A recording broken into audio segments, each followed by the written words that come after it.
বোকাজানত সৰ্বমংগল সঞ্চয় সমিতিৰ দ্বিতীয় বৰ্ষপূৰ্তি উদযাপন।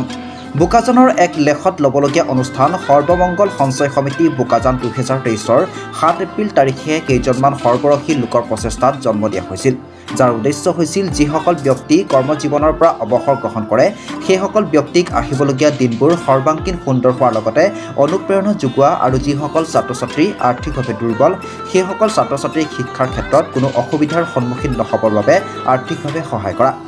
আজি অনুষ্ঠানটোৰ দ্বিতীয় বৰ্ষপূৰ্তিৰ উপলক্ষে তল বালিজান মধ্য ইংৰাজী বিদ্যালয়ৰ অৱসৰপ্ৰাপ্ত প্ৰধান শিক্ষক প্ৰশান্ত বৰা, অৱসৰপ্ৰাপ্ত বিজ্ঞান শিক্ষক গিৰিধৰ দাসক সম্বৰ্ধনা জনোৱাৰ পাছতেই কেইগৰাকীমান আৰ্থিকভাৱে দুৰ্বল ছাত্ৰ-ছাত্ৰীৰ মাজত বিশেষ উপহাৰ সামগ্ৰী বিতৰণ কৰে।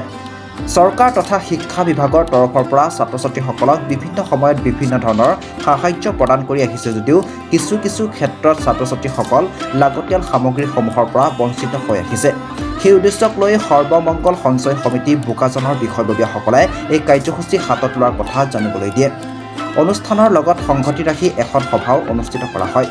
সৰ্বমংগল সঞ্চয় সমিতিৰ বোকাজানৰ সভাপতি ৰোহিত তাঁতীৰ সভাপতিত্বত আয়োজন কৰা সভাত জিন বাবা উচ্চতৰ মাধ্যমিক বিদ্যালয়ৰ অধ্যক্ষ পৰেশ্বৰ বৰা, সাংস্কৃতিক মহাসভাৰ কাৰ্বি আংলং জিলা সমিতিৰ সভাপতি থানেশ্বৰ দেউক, সঞ্চয় সমিতিৰ মুখ্য উপদেষ্টা সূৰ্য শইকীয়া, বালিপথাৰ উচ্চতৰ মাধ্যমিক বিদ্যালয়ৰ বিষয় শিক্ষক উমা গগৈৰ লগতে কেইবাগৰাকীও গণ্যমান্য ব্যক্তি উপস্থিত থাকে।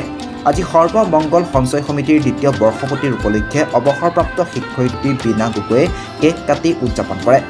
বোকাজানৰ সৰ্বমংগল সঞ্চয় সমিতিৰ সম্পাদক শৈলেন্দ্ৰ গগৈ জানিবলৈ দিয়ে যে আহিবলগীয়া দিনত সমিতিখনৰ তৰফৰ পৰা বোকাজানৰ বিভিন্ন বিদ্যালয়ৰ আৰ্থিকভাৱে দুৰ্বল 1000 ছাত্ৰ-ছাত্ৰীক নিৰ্বাচন কৰি তেওঁলোকৰ শিক্ষাৰ ক্ষেত্ৰত প্ৰয়োজনীয় বিভিন্ন সামগ্ৰী বিতৰণ কৰা হয় বুলি উল্লেখ কৰে। বোকাজানৰ পৰা ত্ৰিদীপ গগৈ ৰিপৰ্টাৰ লাইভ অসম। সৰ্বমংগল সঞ্চয় সমিতি 7 এপ্ৰিল 2023 চনত জন্মগ্ৰহণ কৰা অনুষ্ঠান।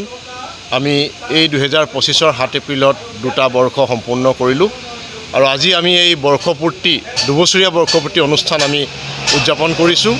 আৰু এই আমাৰ মুহূৰ্তটোত আমি আমাৰ যি মূল লক্ষ্য উদ্দেশ্যৰে আমি কাম কাজ আগবঢ়াইছিলোঁ, বিশেষকৈ শৈক্ষিক ক্ষেত্ৰখনৰ ছাত্ৰ-ছাত্ৰীসকলৰ উত্তৰণৰ বাবে যি আমাৰ পদক্ষেপ আছিল, আজি তাৰে অংশ হিচাপে আমি ছাত্ৰ-ছাত্ৰী কিছুক আমি নিমন্ত্ৰণ কৰি আনি তেওঁলোকৰ মাজত আমি তেওঁলোকৰ লাগতিয়াল স্কুল বেগ, ছাতি, বহী আদি কৰি আমি তেওঁলোকৰ মাজত বিতৰণ কৰিছোঁ।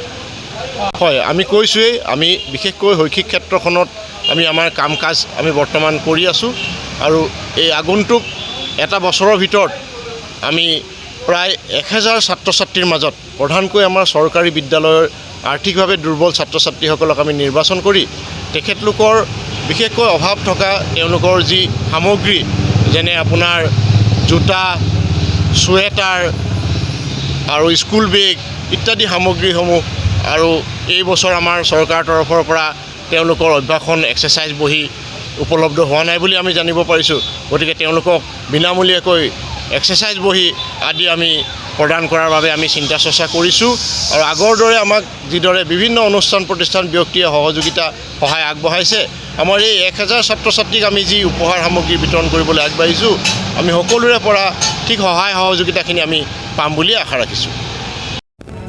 Reporter live.